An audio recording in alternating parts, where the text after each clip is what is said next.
Subscribe करें और bell दबाएं ताकि कोई खबर रह न जाए।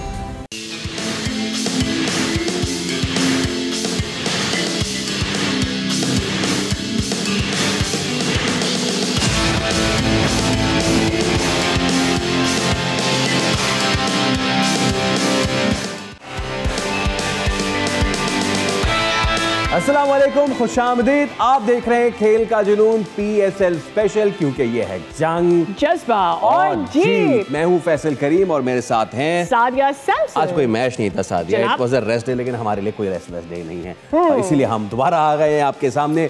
Day we promise a power pack show, बहुत सारी चीजें हैं।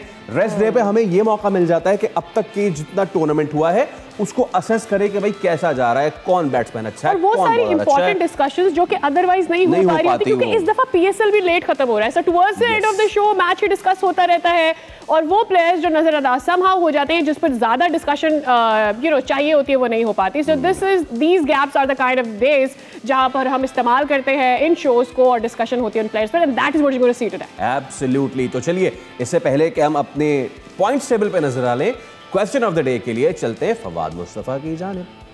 जनाब, तो आज का सवाल है जी, PSL की तारीख में सबसे ज़्यादा इनफरादी स्कोर किस खिलाड़ी का है? A Sahibzada Farhan, B Shoaib Malik, C Babar Azam, D Jason Roy.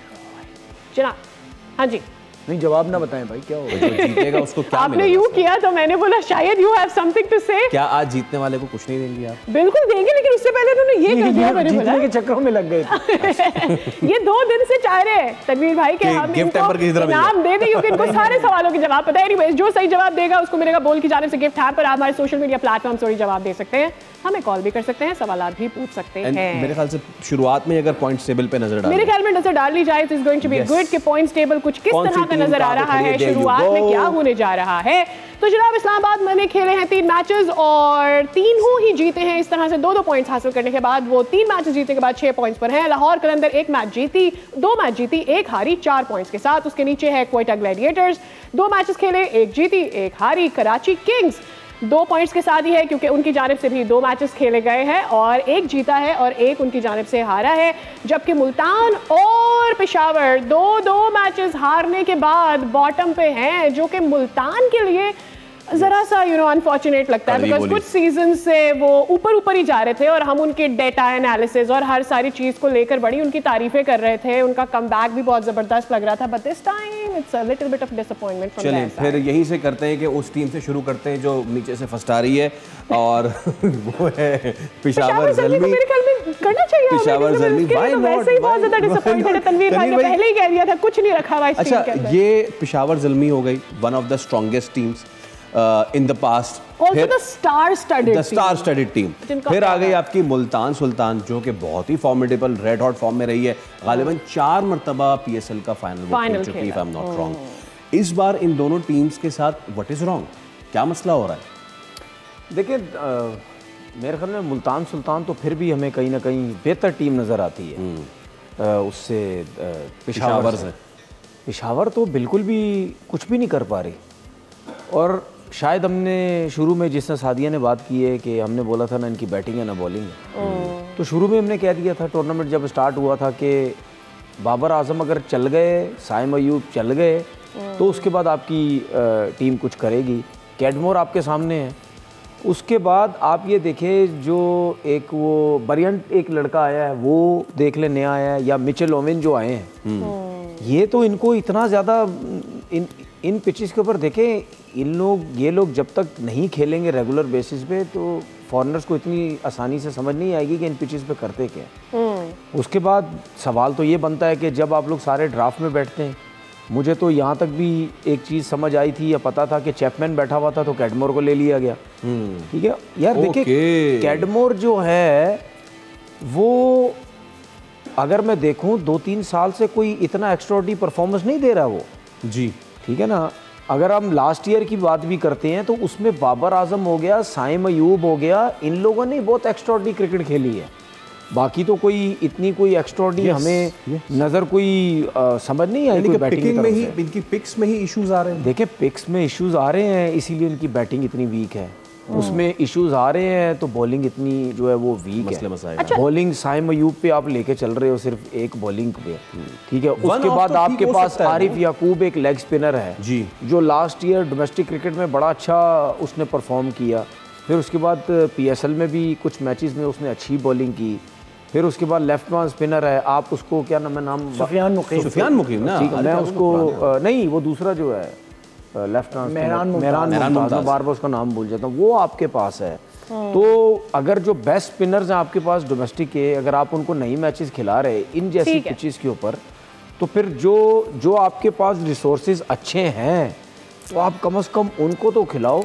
लेकिन सबसे ज़्यादा चीज़ बैकफुट पे नज़र आई पेशावर की टीम, बाबर आजम कुछ नहीं कर रहा। अगर वो करेगा तो कुछ ना कुछ टीम का भी मुझे अच्छा फवाद भाई, आपको कुछ कहना, of course I can feel it, but एक मिनट, एक राशिद लतीफ़ साहब ने कुछ दिन पहले एक बात की थी अबाउट द लीग, जिसमें उन्होंने एलिज्ड ये बात की है कि लग ऐसा रहा है कि डेलिबरेटली जो वैल्यू है ओवरऑल PSL की, उन्होंने अली तरीन के कमेंट के बाद उन्होंने ये बात की थी कि उसको कम करने की कोशिश की जा रही है, क्योंकि कुछ टीम्स उतना अर्न नहीं कर रही हैं जितना वो स्पेंड कर रही हैं।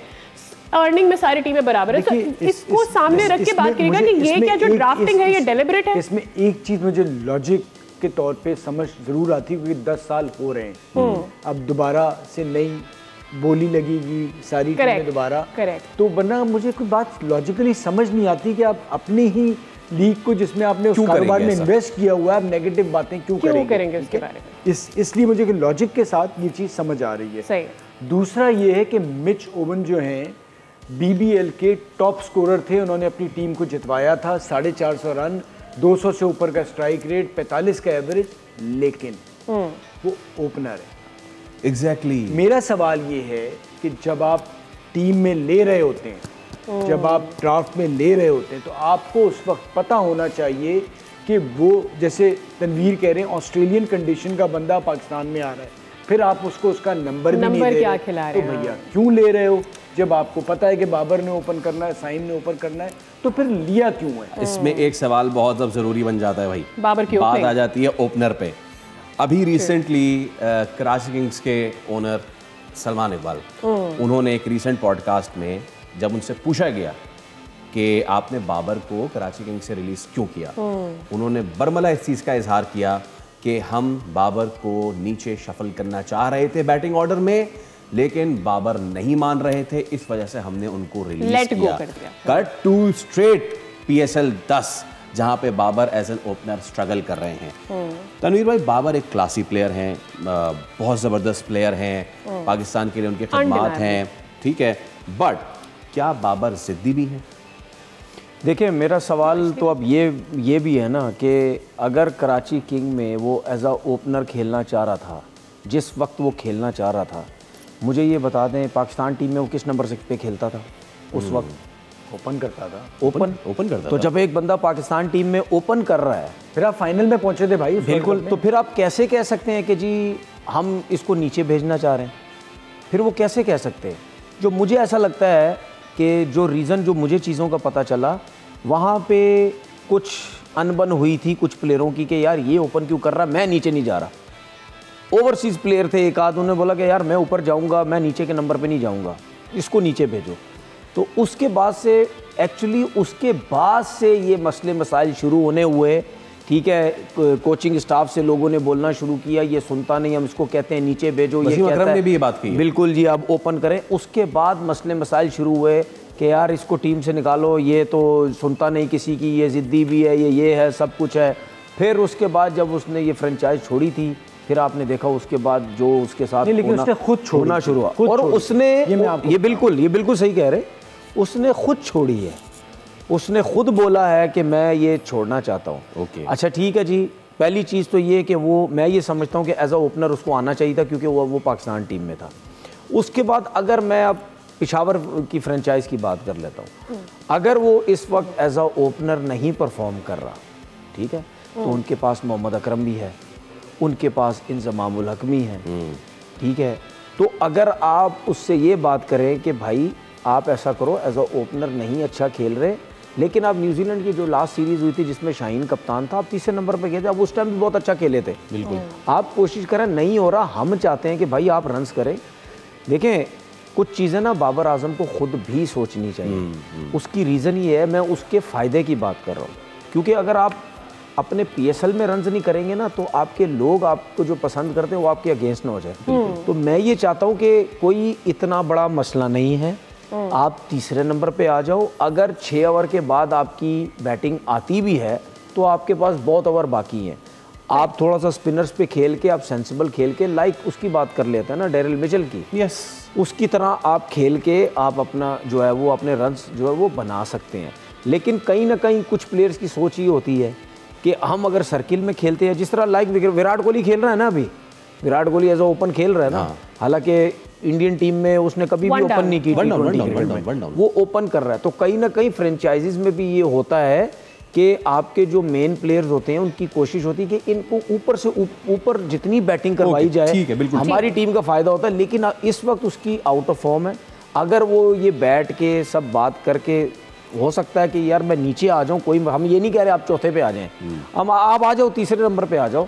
अब ऐसा ना हो कि अगर आपका पूरा PSL चला जाए उसके बाद ड्राफ्ट में कोई बोले हम इस क्या बोलते हैं कैटेगरी में भी आपको नहीं लेते, बिल्कुल ठीक है, तो फिर ये उसके लिए तो बहुत बड़ी जो बात हो जाएगी। एक मशवरा है बाबर के लिए, टेक्निकल तो ये सारी चीज़ें बता सकते हैं बाबर भाई, ये एक ऐसी चीज़ है जिसकी आदत आपको छोड़नी पड़ेगी। मैं क्या कह रहा हूँ, ये क्या कह रहे हैं, दूसरा क्या कह रहा है, आप बहुत बड़े प्लेयर हैं, अंदर की खबर दे रहे हैं, इसको छोड़ दें आप, क्योंकि जितना मुझे करीब से पता चला है कि ये चीज़ बड़ा काम ख़राब कर रही है, क्योंकि ये जहन पे लेके जाती है जितना ज़्यादा आप लोगों को सुनेंगे कि आप बहुत बड़े प्लेयर हैं, आपने बहुत कुछ अपनी उम्र से पहले भी अचीव कर लिया है, ये जो है ना ये बहुत बड़ा डिस्ट्रैक्शन। बहुत सारों की नौकरियां चली जाएंगी फवाद भाई। हाँ। बातें ये की जाती है कि उसके पास अपनी पूरी मीडिया टीम है, पता नहीं है या नहीं है, बहरहाल this is what we talk about. Anyways, हमें और प्लेयर्स के बारे में बात करनी है, तो इस लीग पर वापस आते हैं कि इस लीग में ऐसे कौन से प्लेयर्स हैं जो अभी तक सबसे बेहतरीन बैटर्स साबित हुए। So let's have a look at the top scorers of PSL 10। Top पर आते हैं जनाब साहबजादा फरहान, क्या शानदार खेल रहे हैं और बड़ा अच्छा लग रहा है। कल हमने उन पर डिटेल डिस्कशन किया, 61 के एवरेज से 165 के स्ट्राइक रेट से 184 रन बना चुके हैं। 3 इनिंग्स उनकी जानिब से खेली गई हैं। इस्लामाबाद यूनाइटेड के दूसरे प्लेयर हमारे पास हैं और वो हैं कॉलिन मनरो, जो कि कल मेरे ख्याल में बात कर रहे थे कि जब बाबर आजम खेलने आते हैं तो पूरा ग्राउंड बाबर आजम के नाम से गूंजता है। उनके स्कोर की बात करते हैं, 147 रन उनकी जानिब से ओवरऑल बनाए गए हैं।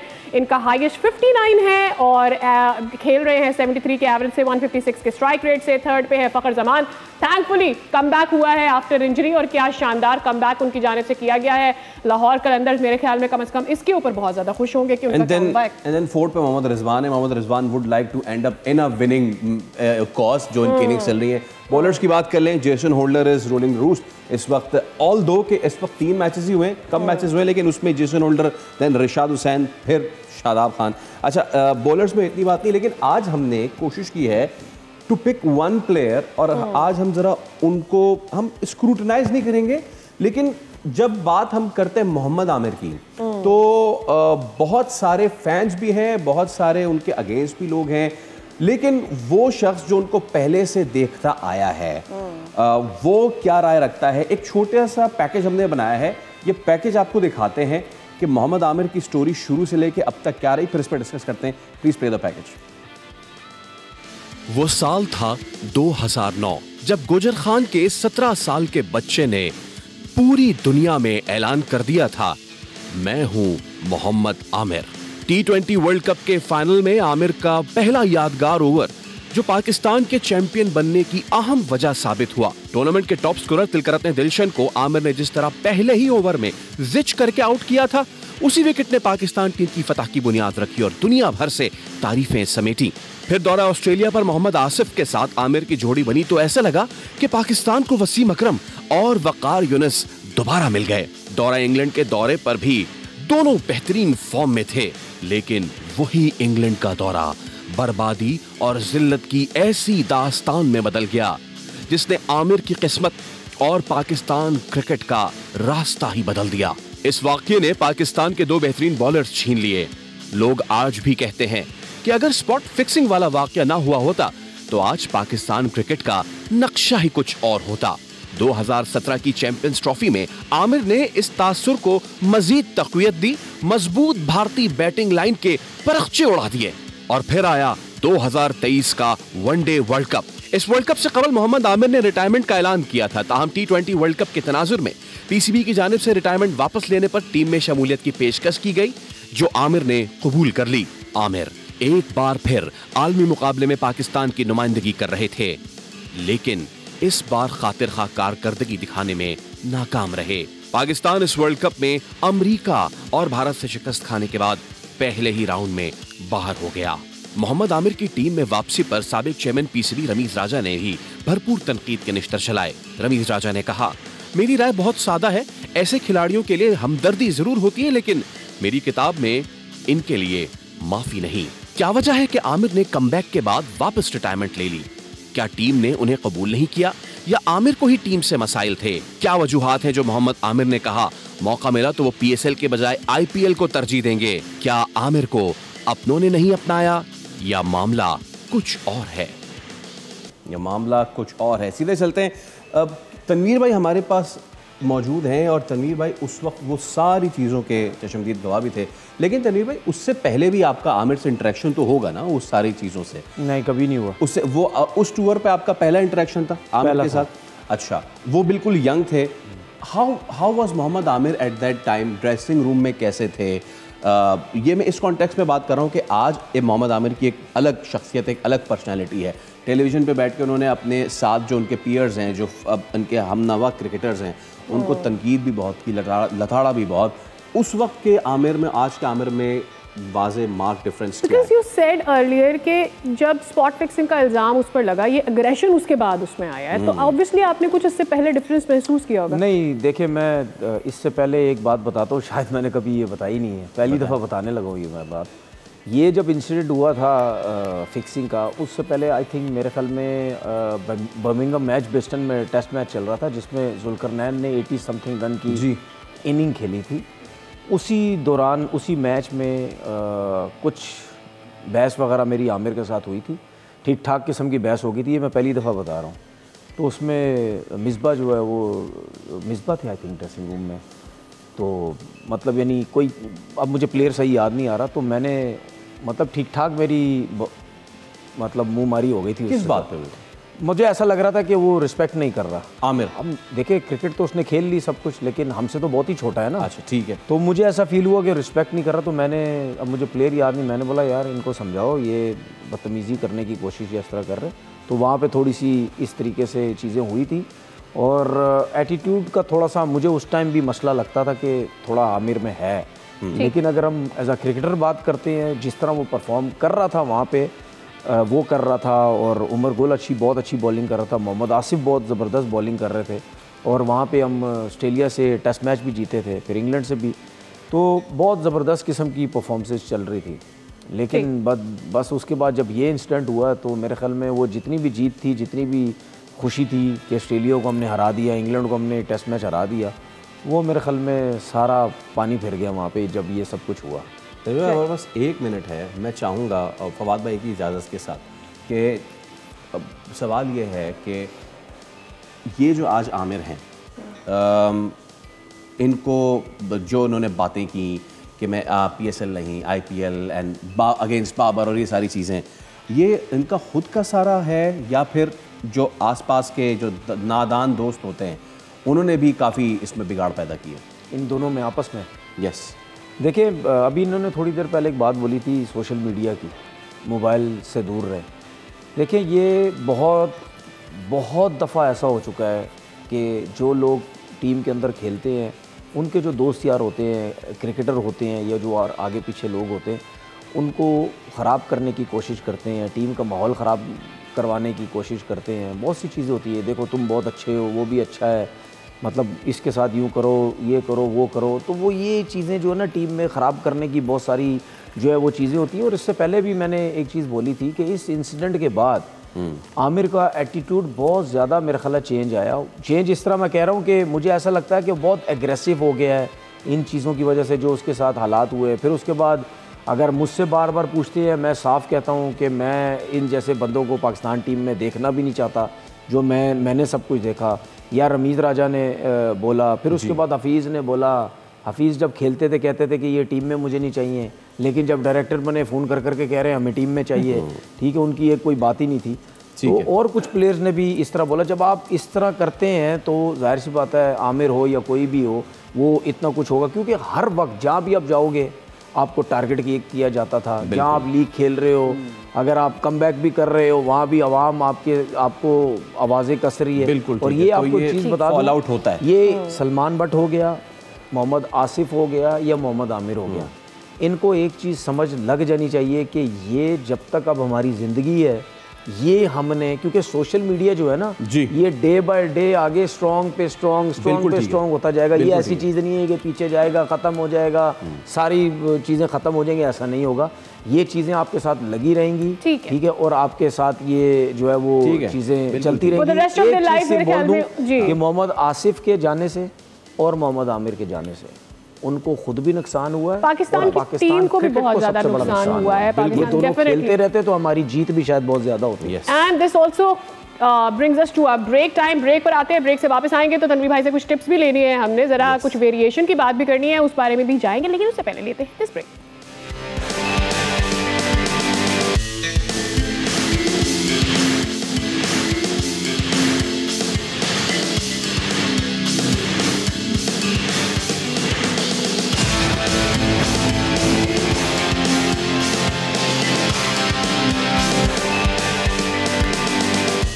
आप देख रहे हैं खेल का जुनून PSL स्पेशल, और now is the time of the show कि जहां पे हम एक्सपर्ट ओपिनियन लेते हैं। और क्योंकि तनवीर भाई हमारे साथ मौजूद हैं तो हम दरख्वास्त करेंगे तनवीर भाई मैदान में आ जाएं सर, पेज पे आ जाएं, आपकी ज़रूरत है। और आज का हमारा जो टॉपिक है, और देखिए नाज़रीन बॉल में आज का हमारा टॉपिक है वो ये है कि मेरे पास बॉल है, अब हमें क्यों नहीं देखने को मिलते, उसकी वजह क्या है? क्या उसकी वजह ये है कि जो रूल ऑफ गेम्स है वो थोड़े चेंज हुए हैं, उसमें एक्यूरेसी ज़्यादा चाहिए होता है। What exactly is the reason? तो ओवर टू यू। अब शाहीन शाह अफरीदी, नसीम शाह से हमें वैसे बाउंसर नहीं नजर आते जो हमें वकार यूनिस या फिर शुएब अख्तर से नजर आते थे। What was the reason? देखें, उसकी सबसे बड़ी वजह यह है, एक तो बाउंसर करने के लिए स्पेशली अगर मैं सर्किल की बात करता हूँ, उसमें बाउंसर करने के लिए आपको जो है ना वो दलेर होना बहुत ज़रूरी है, क्योंकि आजकल की क्रिकेट बहुत फास्ट हो गई है। जब से T10 क्रिकेट स्टार्ट हुई है, T10 में इतनी मार लगती है सर्किल में, वही चीज़ लोग लेके अब जो है वो 20 ओवर की क्रिकेट में आते हैं, और आपने देखा कि पहले ओवर की पहली बॉल से ही मारना शुरू हो जाते हैं। तो आजकल मुझे ये नज़र आता है कि एक तो आप बाउंसर्स की बात कर रहे हैं, मैं एक चीज़ और बोलना चाहता हूँ कि नया बॉल थोड़ा सा अगर उनको स्विंग करना आता हो उसमें बड़ी आसानी होती है, लेकिन अगर वो आगे चल के मैं बात करूँगा, फ़िलहाल हम जो बाउंसर्स की बात कर रहे हैं, तो बाउंसर ट्राई करना बहुत ज़रूरी है। क्योंकि अगर हम बैट्समैन की पोजीशन की बात करते हैं, वो उसकी पूरी कोशिश होती है कि मैं सिर्फ पूरी स्टंप्स कवर करके या उस स्टंप पे आके सिर्फ मिड ऑन पे या मिड विकेट या स्क्वायर लेग सिर्फ वही मैं शॉट्स खेलता रहूं, उसमें उसको बड़ा फ़ायदा होता है। अगर आप उसके एरियाज़ के अंदर गेंद करते हैं तो वो तो कनेक्ट बड़ी अच्छी होगी अगर आपका बॉल स्विंग नहीं होगा। उसके बाद क्या होता है कि जब आप ये सोचते हैं कि अब मैं इसको बाउंसर करूँगा, ठीक है, वहाँ का वो यूज टू हो गया। अब आप अगर तगड़ा बाउंसर नहीं करेंगे, बाउंसर का मेन सबसे बड़ा फ़ायदा ये होता है कि आप उसको हेलमेट पे आना चाहिए आपका बॉल, ठीक है ना। जब हेलमेट की तरफ बॉल आएगा तो ये उसके जो आर्म्स हैं वो खुलेंगे नहीं, वो यहाँ फंस जाएगा। अगर वो उसका पेस तेज़ हुआ, यहाँ फेस पे बॉल आ रहा है तो वो यहाँ फंस जाएगा, उसका बल्ला खुलेगा नहीं। आपने एक और बाउंसर देखा होगा जिसको लोग कहते हैं हमने बाउंसर मारा लेकिन उसने थर्ड मैन पे यूं करके मार दिया, वो ऑफ स्टंप से बाहर गया है। मेरी नज़र में वो बाउंसर नहीं है। बाउंसर होता है जो बिल्कुल आपके फेस पे या बॉडी पे आता है, वो खेलना बहुत ज़्यादा मुश्किल होता है, और उसके लिए आपको दलेर होना बहुत ज़्यादा ज़रूरी है। अगर आप वो दलेरी से नहीं करेंगे, आप में ये मत सोचें कि मुझे छक्का लग जाएगा, ये चौका लग जाएगा। T20 क्रिकेट में तो आप कहीं भी बॉल करेंगे, छक्का चौका तो आपको लगना ही लगेगा। फिटनेस कितनी ज़्यादा ज़रूरी है? फिटनेस बहुत ज़रूरी है। कितना जोर लगता है बॉलिंग में जो मेरी अपनी जो सोच है, अब शायद लोग इस चीज़ को ना माने, मुझे ऐसा लगता है कि जब आप यॉर्कर करते हैं, एक यॉर्कर करेंगे तो समझो आपने 10-15 बॉलों को जान मार दी आपने। एक 10-15 कौन सी बॉल जो आप नॉर्मल लेंथ पे हिट करते हैं, या आप बाउंसर भी करते हैं, आपकी पूरी बैक लगती है बाउंसर पे, तो उस पे भी बड़ी आपको आपके लोअर पोर्शन में, बैक में, आपके हिप्स में, आपकी टांगों में बहुत जान होनी चाहिए। तनवीर भाई एक ये है कि बाउंसर की डिफरेंट वेरिएशंस भी है ना। एक तो सीधा वाला हो गया, बहुत सारे लोग कहते हैं कि सीम को ऐसे ना रखें, ऐसे रखें, क्रॉस सीम चले जाएं, ऐसे रखें, स्लोअर बाउंसर हो गया। इसके हवाले से थोड़ा इसमें देखिए, ये एक नॉर्मल ग्रिप होती है जो भी कोई भी बॉलर इस तरह ग्रिप को जो है पकड़ता है, ठीक है। अब कुछ बॉलर होते हैं वो स्लो वन बाउंसर क्या करते हैं, वो ऑफ स्पिन की तरह करते हैं। जिस तरह ऑफ स्पिन ये अंगूठा जो नीचे होता है, ऑफ स्पिनर जिस तरह करता है, ये अंगूठा होता है, इसको इस तरफ लेके आ जाते हैं। ओके, ठीक है ना, ये इस तरह लेके आ जाते हैं। तो वो जब रिलीज़ करते हैं तो इसको ऑफ स्पिन की तरह रिलीज़ करते हैं कि इसको पीछे करूँगा, स्लो भी आएगा, वो मारने जाएगा, वो ठीक है, उसको नहीं पता चलेगा। कुछ लोग होते हैं कि वो इसी तरीके से ही पकड़ के स्लो वन करते हैं, लेकिन उनको इतना अपने पे कमांड होता है, अगर आप इस तरह नॉर्मल जैसा ग्रिप पकड़ते हैं, इस तरह पर अगर आप स्लो करने जाएंगे तो वो गेंद तेज़ चला जाएगा। तो वो उनको कमांड होती है इतनी कि वो इसी पोजीशन में स्लो वन जो है वो करते। तो काफ़ी वैरायटीज़ हैं, लेकिन वो स्लो वन बाउंसर भी आपने ऐसा करना है कि वो एक स्लो वन बाउंसर जब आप करते हैं तो उसमें आपने देखा होगा कि कभी कभार रनअप से ही फील हो जाता है बैट्समैन को कि ये अगर स्लो करने लगा तो ये स्लो भाग के आ रहा है। तो स्लो वन बाउंसर या कोई सी भी बॉल आपने जब करनी है तो रनअप भी तेज हो, जैसे आपने फास्ट बॉल करना है, और आपका जो एक्शन है या बॉल जब रिलीज करते हैं उसका पेस भी उसी तरह ही होना चाहिए। ठीक है, फॉलो थ्रू वगैरह उस तरह होना चाहिए, तब उसको नहीं पता चलेगा कि इसने स्लो वन बाउंसर किया है या आगे बॉल जो है वो पिच किया है। बेसिकली कहने का मकसद ये है कि स्पेशली बैट्समैन जो है वो डरते हैं बाउंसर करते हुए कि अगर इनको पीछे कर दिया 100% जो है वो छक्का लगेगा। हालांकि ये बॉल तकरीबन मैं ये समझता हूँ कि विकेट टेकिंग बॉल भी आपका होता है, ठीक है, क्योंकि अगर कोई बैट्समैन हिटिंग के टाइम सोच रहा होता है ना, वो ये सोचता है कि ये इसी एरिया में सामने मुझे मिल जाएगी बॉल और गुड लेंथ वाले भी मिलेगी, उसको यूं कनेक्ट कर दूंगा। लेकिन जब पीछे बॉल करेगा 7-8 मीटर पे जब बाउंसर करेगा वो, तो वहां से जब बॉल तेज आएगा ना तो उसकी सोच तो नीचे होती है, वो एकदम से अगर एक्यूरेट आया वो ऊपर नहीं आ सकता, वो यही उसके हाथ बंद हो जाएंगे।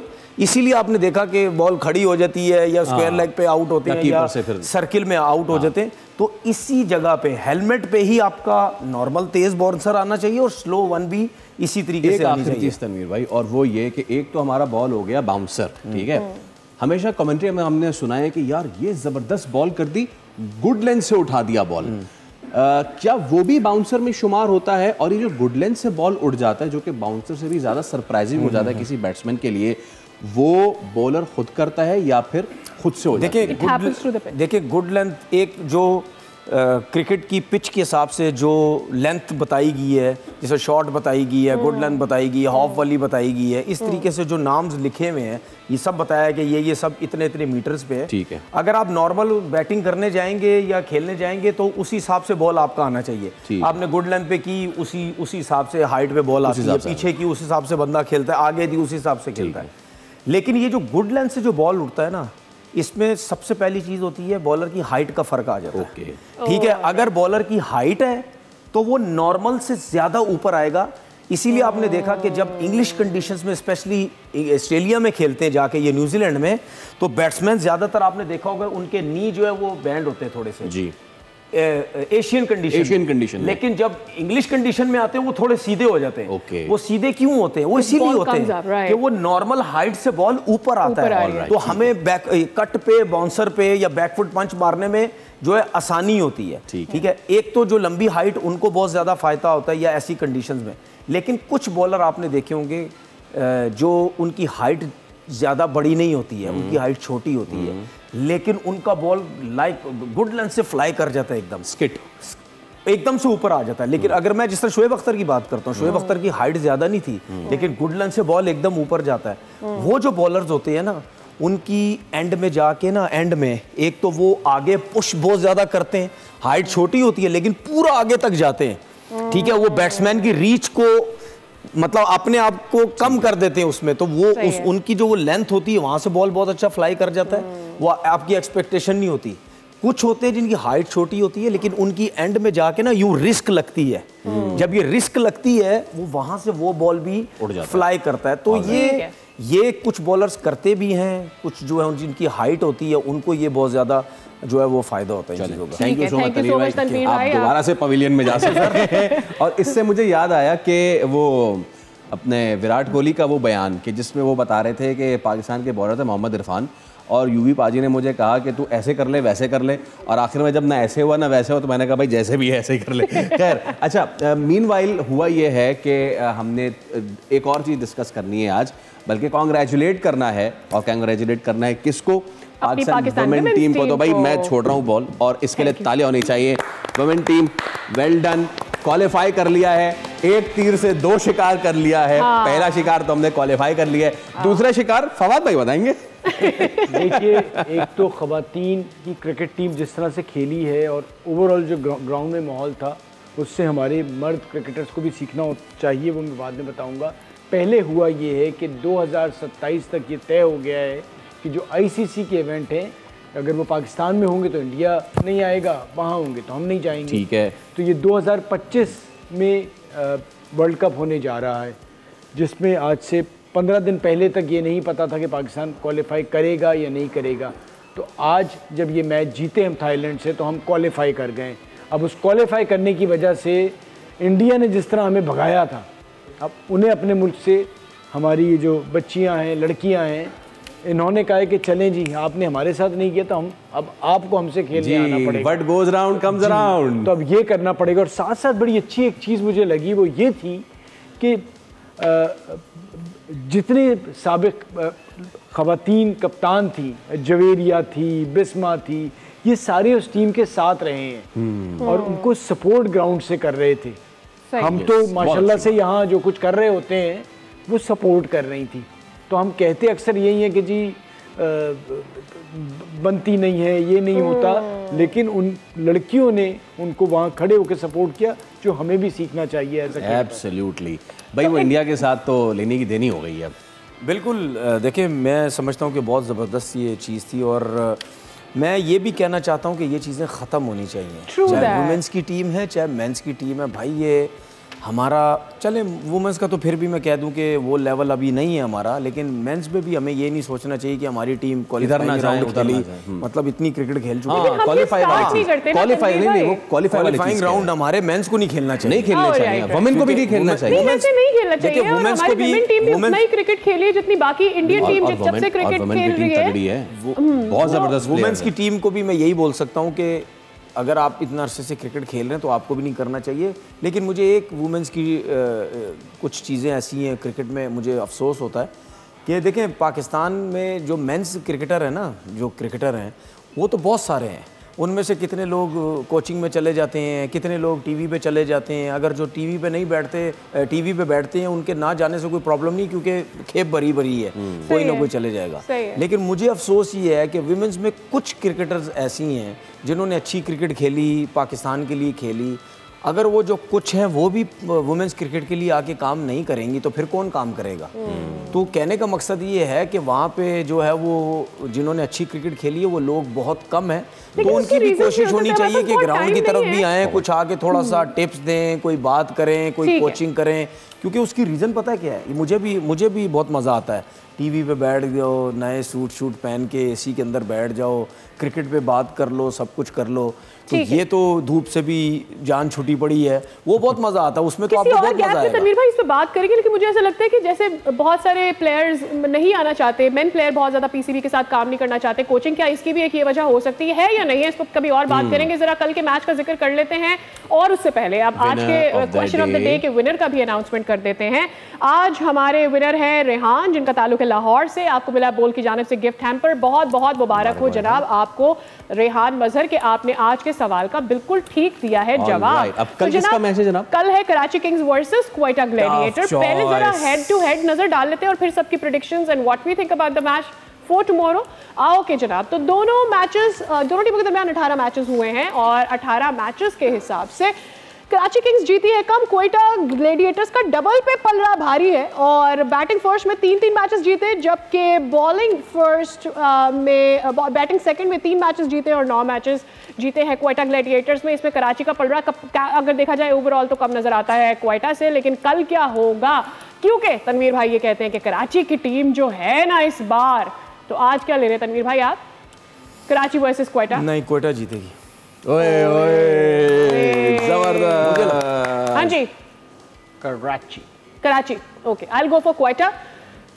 मेरी तो कोई अहमियत ही नहीं है, मुझसे कोई पूछ ही नहीं रहा। मैंने आपकी तरफ ऐसे किया। आप मुझसे माहिराना राय नहीं ले रही है। ये तो मेरे ऐसे किया मैंने, आपने ऐसे करते अच्छा, हुए बताया। मैं I'll do it again। देखिए कोई सी भी अरे मुझसे तो पूछ लो यार, मेरी कौन सी फेवरेट टीम है? आखिर में तो आप ही तीसरी दफा टर्न अराउंड करने लगी। मैं एक बहुत मुश्किल में फंस गया हूँ क्योंकि I live in Karachi, being a Karachiite, लेकिन Quetta has been one of my favourite teams because of Sarfaraz and now because of Saud Shakeel. देखिए मैं बहुत ज्यादा मुश्किल में हूँ, but You have exactly 1 second। आप मुझे बताएं। भाई आप खुद करें यार, इसमें क्या? मैं खुद करूं। आप खुद करें जो आपने करना है किसको आपको। लिया है? मैं तो कराची, कोयटा, आपने कोयटा।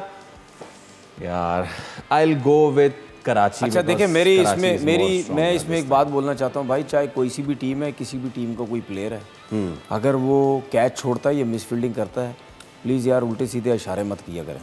हाँ, ये बहुत अच्छी आपने बात कर दी है। हम इस बात को ज्यादा अहमियत देना चाहते थे, लेकिन हमारा वक्त चूंकि खत्म हो रहा है, तो हम वक्त इशारों में जो तनवीर भाई ने इशारे के हवाले से बात की है, वो यही इशारा दे रहा है कि हमारे प्रोग्राम का वक्त खत्म होता है। हम आपसे मुलाकात करेंगे कल। रखिए अपना ख्याल। आप देख रहे थे खेल का जुनून PSL स्पेशल। अल्लाह हाफिज।